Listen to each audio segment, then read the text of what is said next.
Do you need water? I need some water. I did have a cup of tea. Oh, hold on. Let me go and get my cup of tea. I'm just going to get my glass of water, which is water, in a wine glass. Yeah, right. You are listening to the Bill Podcast. With me, Natalie Roles. Brought to you in association with GeorgeFairbrother.com. shop.saturdaymorningpress.co.uk and cityfiction.co.uk.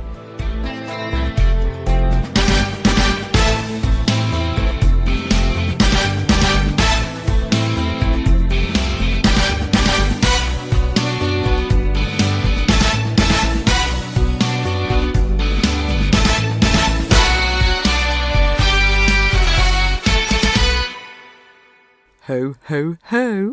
Merry Christmas. It's DS Debbie McSanta here. Actually, I don't think Debs have much time for peace and goodwill.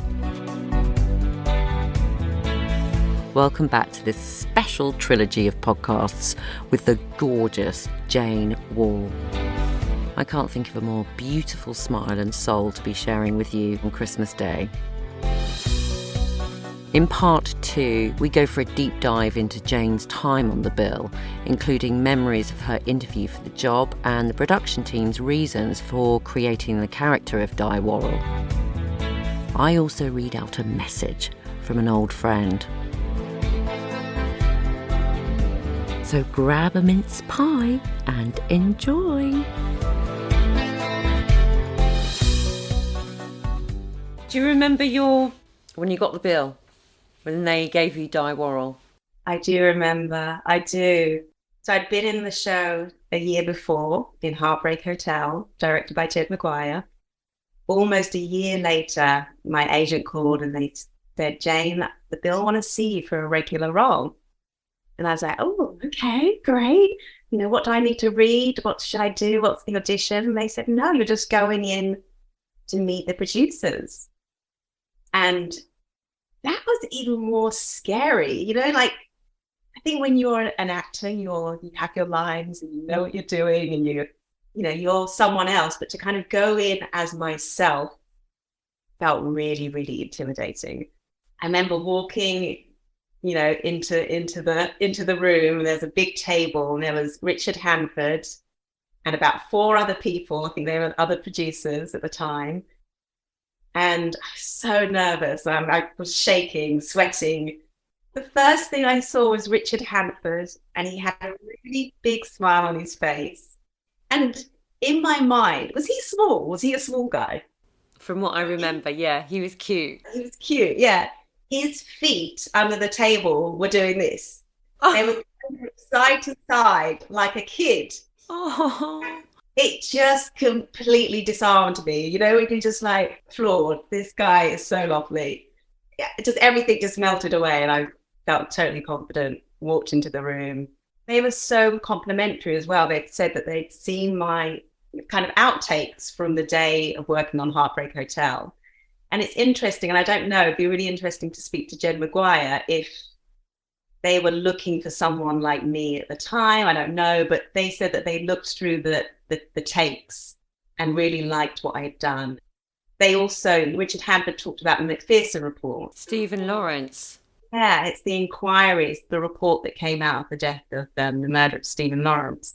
He and the rest of the producers were saying that they had read the McPherson report and they wanted to implement some of the recommendations from that report. There's lots of recommendations, but one of the recommendations that they needed, the Metropolitan Police Force needed to not only employ but retain police officers of colour, of ethnic minorities. They needed to broaden their reach and start employing and retaining. Represent.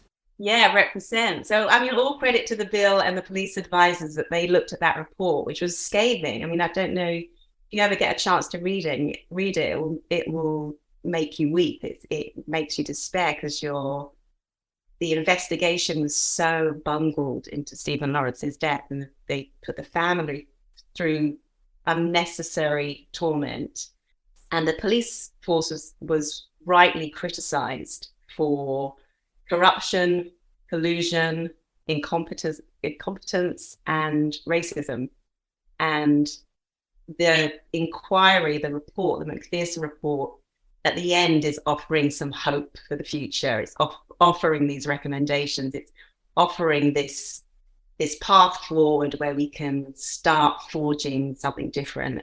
Step in, Di Worrell. Yes, and Carl Collins. We got our jobs, and it's never lost on me that we got our jobs in the bill because a murder of an 18-year-old boy on the streets of South London. And there's this kind of duality, there's this contradiction, because the bill was one of the best jobs in my career so far. I had the most fun time and it was just amazing. And then there's this it's tinged with this reality, and this steeped in this kind of trauma, someone else's trauma, but that's how I got my job. There's definitely a contradiction, there's a duality, there's a wrestling of that feeling. I watched one of the episodes and some of the lines, I was just like, whoa, hang on. It was integrity. You refuse to take a part in an undercover operation. As long as there's white people, there'll be racism, sir. When I was watching that, it was so interesting to me because I was thinking that line was so powerful. But then I was also intrigued that she also says before that, Di Worrell, she's like, I don't want to get involved. What's the point? That was interesting to me because I always thought that the way that they wrote the character of Di was that she did everything by the book. She was almost naive in her insistence on giving people the benefit of the doubt. All the other PCs around her could see us like, God, they're right old rotters. But, she's championing some suspect because she thinks that she has to do this due process. I think the writers had a little bit of fun with that, there's this character that kind of opened herself up to exploitation, or not ridicule, but, oh my gosh, she's being too naive. She's so inexperienced. She's a goody two-shoes almost. And I think they played with that. And they also, with Di Worrell's character, I think the writers were also introducing within her character that even if you did things by the book, that you played the game as it should be, and you were diligent, that investigations sometimes didn't land the way you wanted them to be. They could be chaotic, they could be disarray, they just didn't turn out the way that you had perceived them to be. So I think with Di's character, that came in maybe something to do with the McPherson report, and it'd be nice to talk to the writers that wrote for all of our characters. Do you think there was enough of the writing for Di Worrell? Do you think you were represented enough in the storytelling? I think they could have done more. They could have done more with that character in so many different ways. I think they established that I was a single mother with a child. But I think in light of the McPherson report, what that report was bringing up for the Metropolitan Police Force, I think they could have used a little bit more of that. And that was one of the great things about the bill in general. I think as much as we were a branch of PR, would you say, for the Metropolitan Police, we gave a good face to it. The bill didn't shy away from those critical stories. There were bent coppers, there were police officers that were doing horrible things. And I think that's why it was well loved, because they kind of did that in a pretty rounded way. I think they showed the duality of it, and the dark and the light. But yeah, I think they could have done more with Di Worrell, sure. But Di Worrell in a Matrix leather coat. Was that your idea? The coat? I was vibing for the boots that she was wearing, because I see some really high boots. I remember, I think I might have bought them myself and brought those to the prop room. Did you keep the coat? I did not keep the coat. Oh, they're all the rage now. Someone was wearing one the other day. I don't know which personality, and they had, a sweatshirt, then the long leather coat, and then I was watching your episode. It was always nice to get dressed up in the bill, wasn't it? You know, when we had the scenes when we were in the pubs, they were always so much fun for not only the actors, but I think for the makeup artists, because they got to kind of, put you in different hairstyles and different makeups, and that was always good. So yeah, that night, that episode was great because I was undercover. I had the nails done, I had the weave, makeup. It was great. I think it was that episode where you suddenly asked to use the telephone of the prostitute or something to phone your mom, and I was like, hang on, would you really ask to use the phone? Surely that's a no-no when you're undercover, like calling your family. So funny. Now, I was going to ask you, did you ever go out with the with police units? Yeah. I don't know. Did you have to ask for that, or did they offer that in the interview? Because I had a feeling that Richard Hanford, in the interview, I said, "Look, I don't know any police officers. Can you please introduce me to someone?" And I remember, we have police advisors on set nearly all the time. We have people that you can talk to, but we can also organise for you to go out with some units. And I remember just thinking, "Oh my God, this will be great. This is thrilling." And I went out with 2 units. One, I think, in Aldgate East or Whitechapel. It was somewhere around that way. 2 young guys. We went very fast in the car at one point because we were called in for a robbery, which turned out to be a drunk outside an op license. I also went to the Wandsworth police. That was a more boring day. Nothing happened. We just kind of drove around in the car. But the police officer was a young Black woman, and she had the weave. She had full makeup, and she had the most elaborate nails. And I remember just sitting in the car with her because nothing really was happening, and asking way too many questions about like dress code and nails and makeup. So I didn't know you could be a PC and actually have all of those things. Didn't know that you could have your long nails and all of that. That's really interesting. Yeah. Isn't it? I would think that would be a no-no. I would have thought it was a no-no, but there she was, and I was just so intrigued, and before we'd gone out with those units, I didn't know any police officers. So, I had all these preconceived ideas about them. I didn't realize they were real people who got their nails done and, wanted to make the world a better place. They had dreams of doing good in the world, So that was the essence of Di Worrell, really, wasn't it? That was who she was. Do you remember what the breakdown of the character was when when they give you that sort of synopsis? Oh wow, Nat, that's a blast from the past memory. I know, and I just sort of remember just like little key words in mine. But yeah, I wondered what if you had to say 3 words about Di Worrell, what words would you use about her? I think they did reference by the book. No, that was her. She was lovely. There was a storyline that was going on behind one of your episodes, and it was the Polly story. And that just seemed to go on and on. There were loads of little scenes. And I thought, hang on, it did go on for years, I think, that one, didn't it? Kept everyone hanging on. With Quinn and was it that story when they're getting it on together? Yeah. Yeah.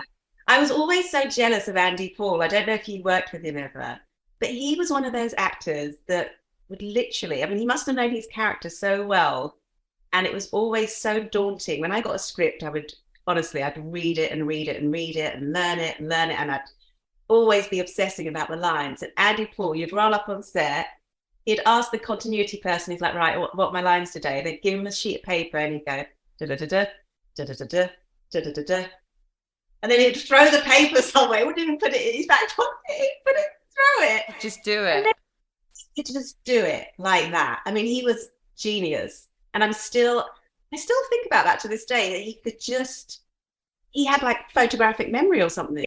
Yeah, I remember. I didn't do too much with him because it was uniform, but I'd seen it. Steve Hartley was a little bit like that. He could just do a couple of, you'd rehearse it. I like that when you rehearsed it. and Yeah. he'd nail it, and I would be going, oh, hang on, like I am now. Be like one word that just like screws it for me. Who are your favourite directors? Have you got any, like, obviously Jed McGuire. Were there any women directors that you can remember? What, the whole time I was there at the Bill, Nat, I don't know if you're the same. I only worked with two women. Two women. It's amazing to me now that it was such a male world. You know, all the crew were male, pretty much apart from makeup, continuity, costume. It was a male world, wasn't it? The lighting, all male, the boom operator, all male. Yeah, only two female directors, and of course, I feel terrible, but I can't remember their names. When you look back and you think it is so different now, isn't it? Oh, there was a message from the gorgeous producer. Female directors, Gwennon Sage and Moira Armstrong. I wonder how hard it was for them to get their jobs. Would you want to direct ever? I think I would love to direct. Yeah, I I think. think you'd be really good. Yeah, I would like to, and I'd like to employ someone that was really good at the kind of setting up the shots. I think I'd be great with the actors, but maybe not so good at We'll find someone for that. acting. You could be the director. Who did you socialise with out of the cast?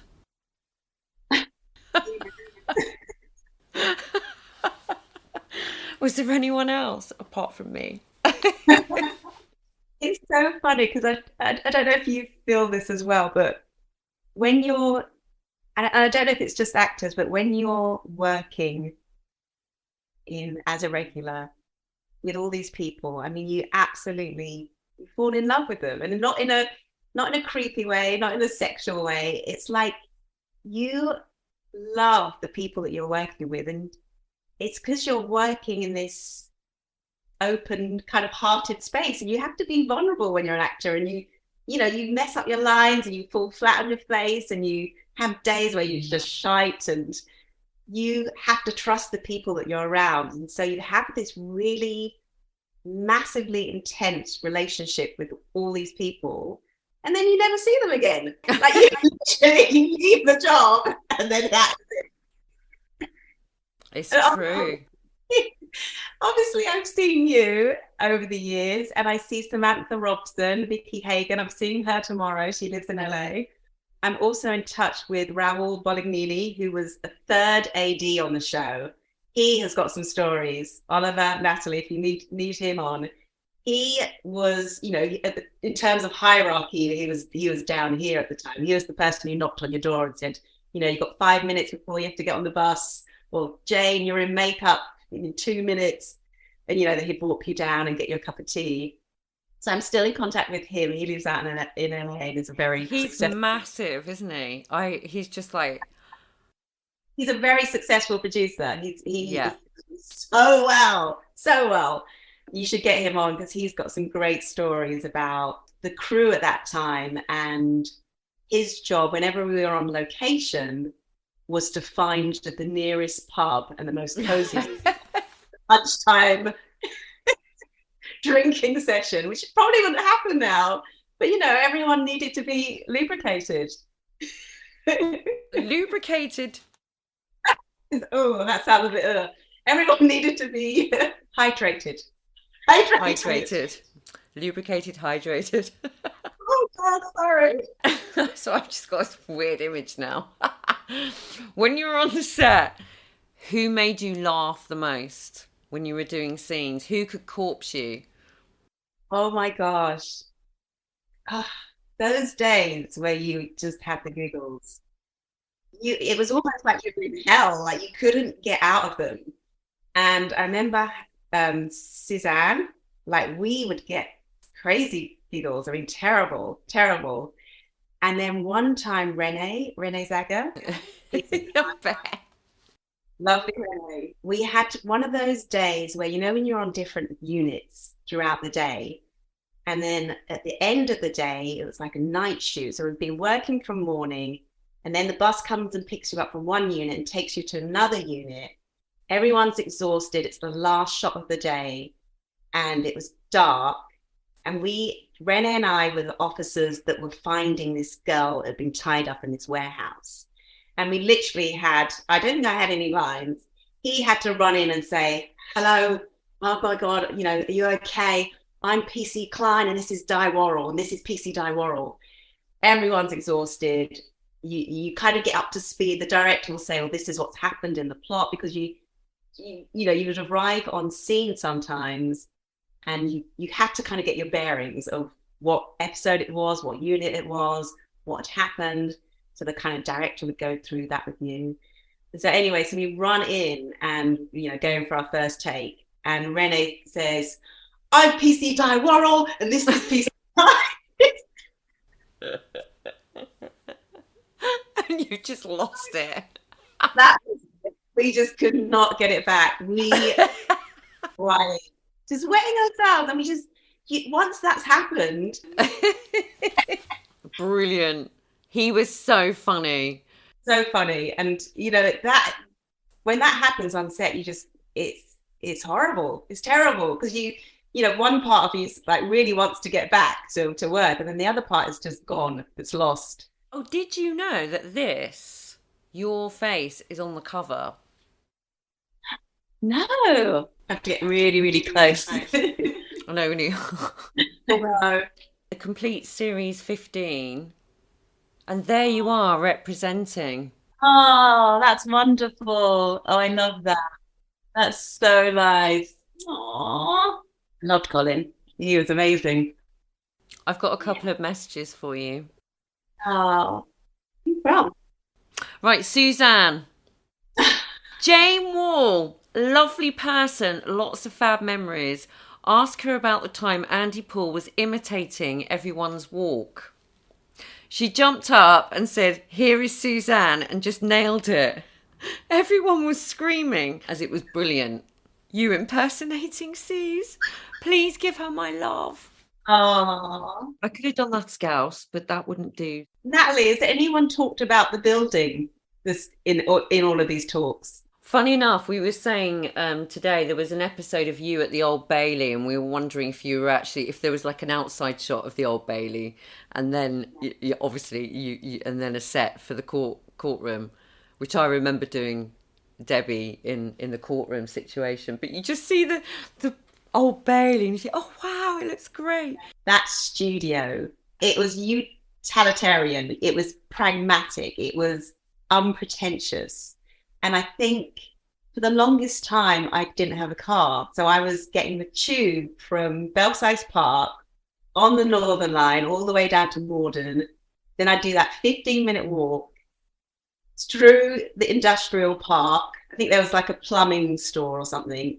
And then at the end there was our studio. And there was something just so unpretentious about the studio. And I think that bled into how everyone was on the bill.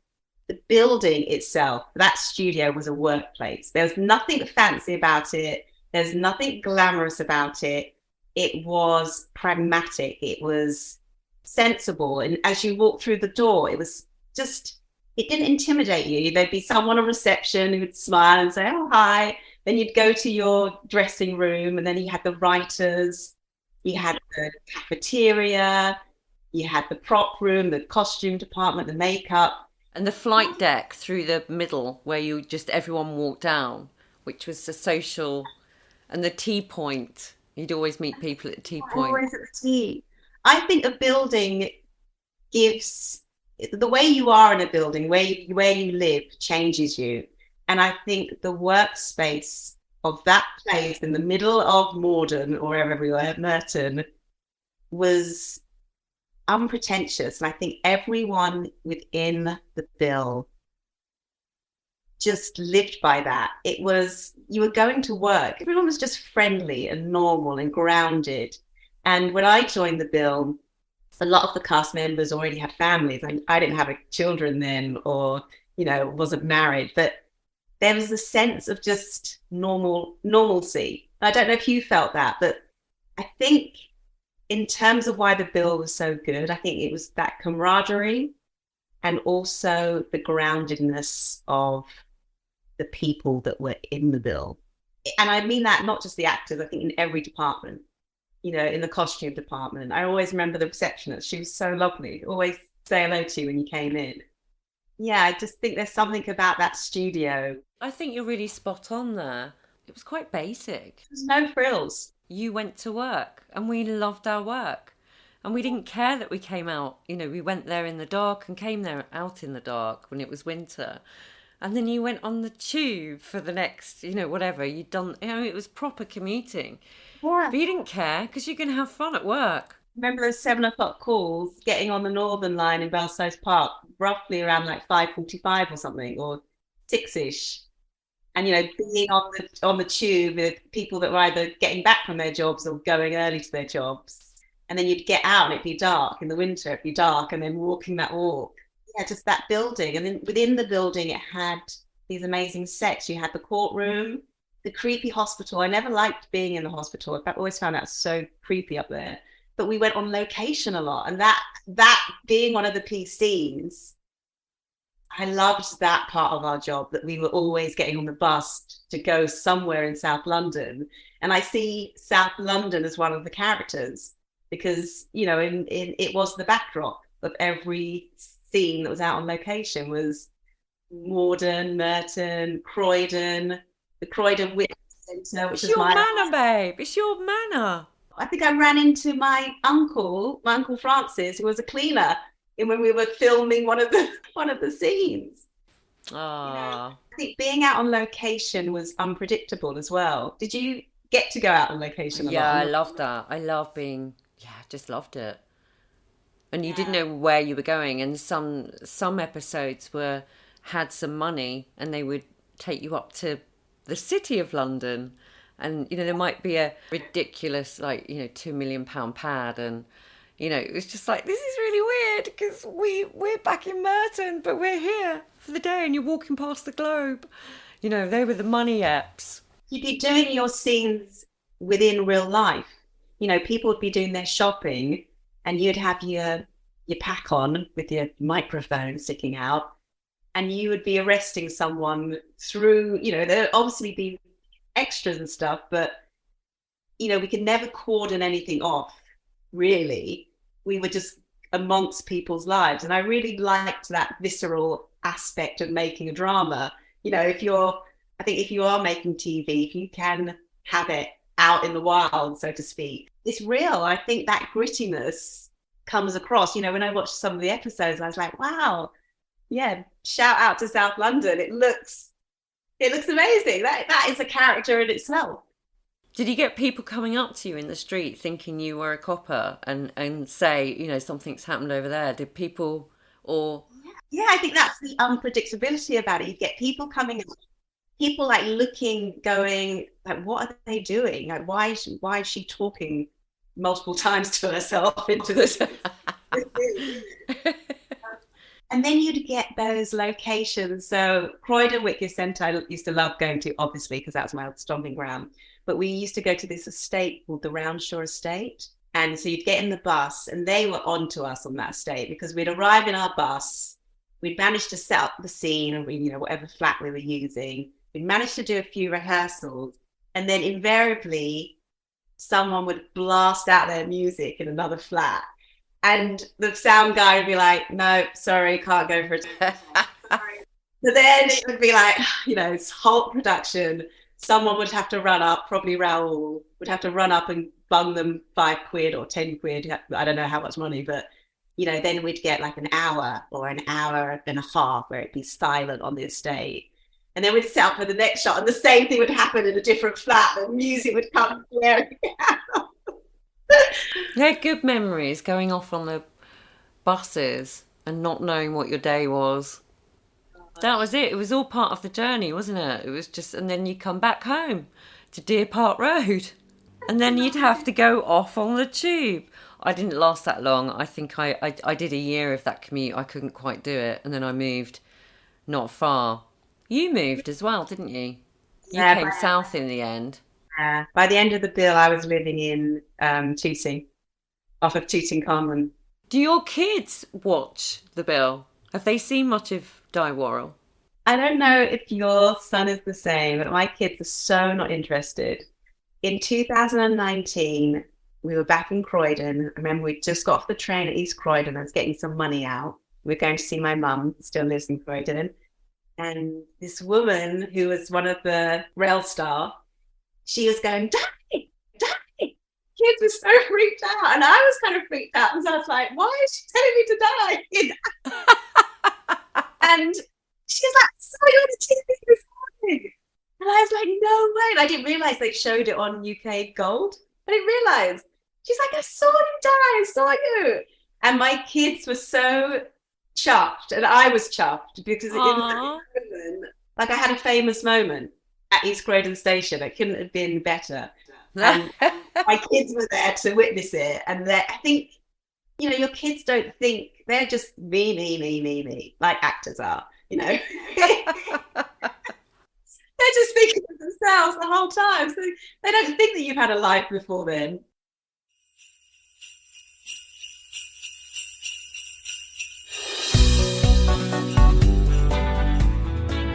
There'll be more to come from Jane in part 3 of her The Bill podcast, where we talk about her explosive exit from the series and her starring role in a brand new feature film. And as a festive treat, you won't have to wait the usual month for part 3, which we'll be sharing with you on New Year's Eve to see out 2023. Instead of 5 gold rings, we'd love it if you could give us 5 gold stars on Apple Podcasts, which really helps us climb the charts so that more people can discover the Bill podcast. We'll be back very soon, lovelies. In the meantime, Merry Christmas, and thank you all for your support of the podcast. You have been listening to the Bill podcast, presented by me, Natalie Roles. Brought to you in association with GeorgeFairbrother.com, shop.saturdaymorningpress.co.uk and cityfiction.co.uk. The Bill podcast is produced by Oliver Crocker, co-produced by Ben Adams, Glenn Allen, Rob Cook, Georgina Dark, Sarah Kuiper, Calvin Millward, Maz Mirablis, Alex Mockler, and Simon Wolfe. Executive produced by Isabel Allen, Ben Ashmore, Alana Dewar, Andrew Dyack, Paul Dunn, Tony Drury, Dan Evans, Laura Ewing, George Fairbrother, Luke Hegarty, Alan Hunting, Edward Kellett, James Ledane, Lucy McNeil, Gary Moncur, Danny Morris, Steph Morris, Claire Norbury, Laura Pinney-Fay, Michael Seeley, Tom Sherrington, Angel Stannard, Paul Statter, Patrick Stratford, Tom Wentworth, Michael Weil, and Sarah Went. The theme music is composed by Matthew Annis.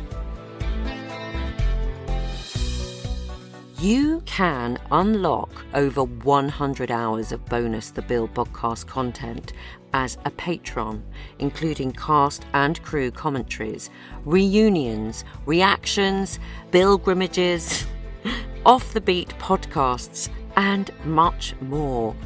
Support us from $2.49 a month at patreon.com/The Bill podcast.